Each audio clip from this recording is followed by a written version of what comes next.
Hey everybody, it's Tripl-L, and now let's talk Black Clover. Black Clover chapter 149, Reincarnation. Okay, so this is happening because there were just requests on the channel to talk about Black Clover. But unfortunately, the thing with Black Clover is sometimes the chapters, well, more often than not, I struggle with what I could talk about a chapter. Like when Black Clover is doing really good, it's really fun to go in and listen to what people are thinking about it. But other times, it's just not the most exciting thing. So because of that, I do think what I'll do is I will cover Black Clover on the channel. It's just I won't cover it that religiously compared to like My Hero Academia or One Piece. Black Clover will be whenever it's doing really well. Like last week's chapter was just a giant monologue, you know. It was pretty self-explanatory. This week's, well, that's a lot more fun to talk about. I mean, like, what the heck just happened? Actually, I know what just happened. It's just, this is one of those things that I don't think people could predict very easily just because it's so out of left field. So obviously there's a novelty to that, and it's just kind of like, oh, nice. So yeah, let's talk about it, because there is one thing that I found in here that I found really funny. And it's only funny because Lich, or fake Lich, he kind of walked into this one because it's something in his philosophy, his logic is just falling apart when you consider how this happened. So the big thing in the chapter is that pretty much people have been reincarnated, or elf souls have gone into the bodies of humans in the Clover Kingdom. And it's also funny how this is all centralized to the Clover Kingdom, mostly. The majority of it is centralized to the Clover Kingdom. It's not as if there's other kingdoms in the world, but it's all about the Clover Kingdom. Anyway, yeah, you know, the main thing of the chapter is Lich's plan goes out without a hitch, and people get turned into elves. And the elves are all super angry right now. So they're gonna like mess with a lot of people. And along the way we have a few, I guess, kind of heartbreaking transformations, because we lose God. Oh, I don't know how to pronounce his name actually. Well, I don't know how to pronounce the name, so I'm just gonna go with it. I need to watch the anime and see how to pronounce his name. But we lose Mirror Man and we lose Yuno, so that kind of sucks. But on the flip side, we keep Nozzle, we keep Noel, we keep there was someone else in that list that we kept. I think we keep Zora, we keep Mereoleona. Man, it's kind of hard to... I'm just going to pronounce her name as Leona. I'm just going to shorten it for my own sake. We keep Leona. We keep... well, most likely we're keeping Yami, since Yami is from the Black Clover version of Japan. So that's pretty cool. So we do keep a couple of characters, but the ones that we lose from the Black Clover side, or sorry, from the Black Bull side, those kind of hurt. Like losing Luck and Mirror Man and his sister. Kind of sucks, but it is kind of cool because now we got an answer to what exactly Lich was seeing when he saw Mirror Man way back when in the beginning. So overall, this was an exciting chapter just because it's like, shit, that kind of went out of control. And now we got to talk about the reincarnation thingamajig. Well, first off, I want to like put this out there. What do you guys think? Do you guys think that Veto and, oh shoot, what's her name again? Veto and, I just saw the name too. Veto and Fauna. There we go. Do you guys think Veto and Fauna are going to come back? Because this is like reincarnation magic, right? Like if it's just putting souls into new bodies that are compatible, would you think it was going to come back? Yeah, let me know. But anyway, let's get into like a big chunk here. And it's like, let's go back and think about when Lich was fighting against the Magic Emperor, right? Or the Sorcerer Emperor, whatever we want to call him. One of his things was like, Fate does not want Lich to succeed. Fate is so against Lich, and Lich is like, yeah man, I'm fighting against Fate here. Julius was the man, he was the final guard set up by Fate, right? So we accept that the way that Lich sees it is that he's fighting against Fate. Alright, that's cool, but see, there's one thing to have a coincidental match with bodies. It's another thing for there being bodies for your whole kingdom to come back. And that seems to be what's actually going on. When I look at this doesn't seem like this is happening outside of the purview of Fate. Like, especially when you consider the exact case that was given to us here with Fauna, with them telling us what he's like, that her, even her name was similar. Like, let's go back to that page, right? What he said about Veto. Veto, the man that can relate with any beast. Even in this era, you are being persecuted. Please live with us one more. So that tells me that the human who Veto ended up controlling also followed a similar lifestyle that Veto did. Fauna? Their appearance was similar and they also had the same name. Okay, man, I'm sorry.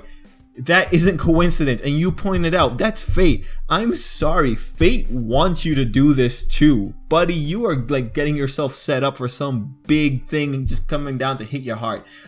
It's just funnier because this is the character who thought fate's fighting against him. Whereas in this very same chapter, you can argue that's not the case. You can argue no. If the circumstances were set up such that there are pretty much doppelgangers of the people who were in the elves, doppelganger bodies, and even doppelganger lifestyles occurring in the current generation of humans, that's a higher order. Like, obviously you could say the higher order is the author that's orchestrating this, but within the context of the story, it's a higher order. Like, it's funny. You're not fighting against fate. So this is one of those things where you kind of have to play the hand. Is the author aware of the contradiction that you can make a case for in this particular chapter? Or is he just accepting this as a flaw when it comes to Lich? Specifically with Lich, we know that he is an angry man. We know that he is clouded with revenge. Is this just the way that the author can say, like, Lich comes to conclusions that are compromised because of his anger? Is his anger clouding him to the point that he can't come to proper conclusions? Because again, like, man, I don't care. If I'm going around and I'm seeing doppelgangers of all my dead friends, I'm gonna be thinking like, God, I get it. You want me to bring back all my dead friends.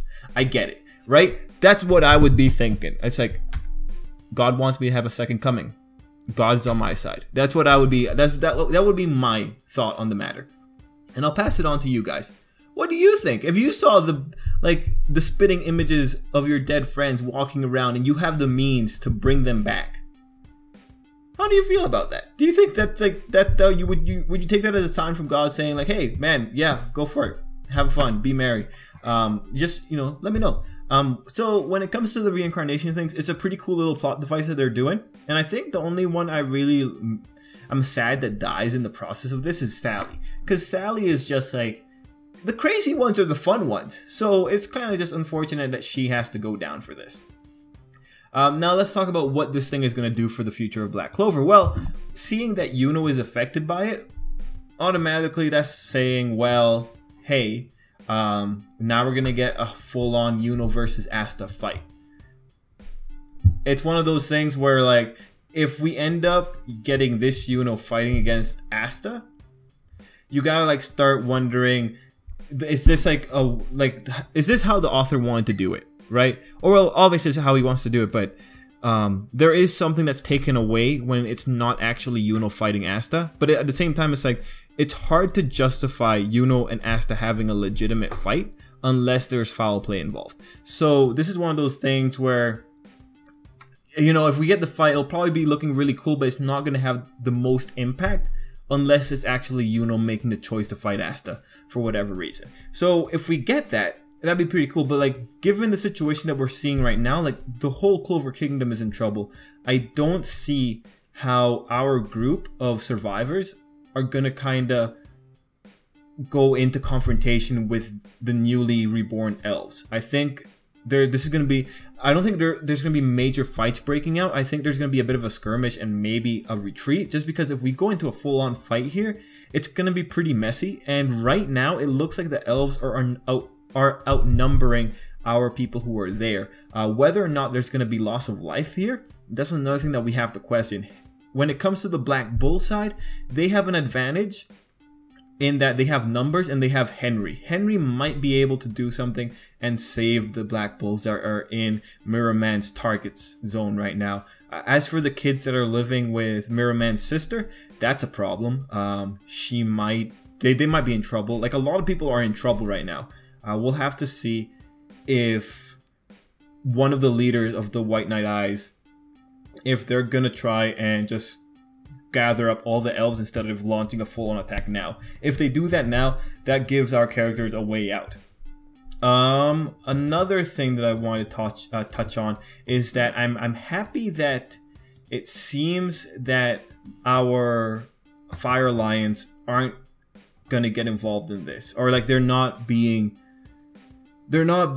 picked for the reincarnations. Because like when you look at the reincarnates, you could make the case, well, these are people who are really good with mana in general. Then you look at Leona in particular, and we know that she's a beast with mana because she's lived out in the wilds for so long.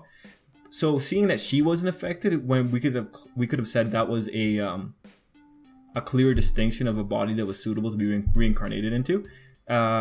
You know, it's a blessing in disguise. Like, I do wanna know if we're gonna get a specific detailing of why certain people were picked over others, or why certain people were actually suitable bodies or suitable hosts. But this might just be one of those like haphazard things, right? There might not be any rhyme or reason to why this is happening. And with Yuno in particular, Yuno, as far as we're concerned, he is a commoner.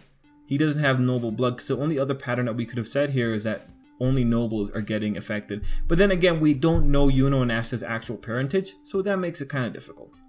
Anyway, Black Clover. That chapter was pretty exciting. But guys, let me know what you thought down below, and let's call it there. Till next time, I hope you have a great day.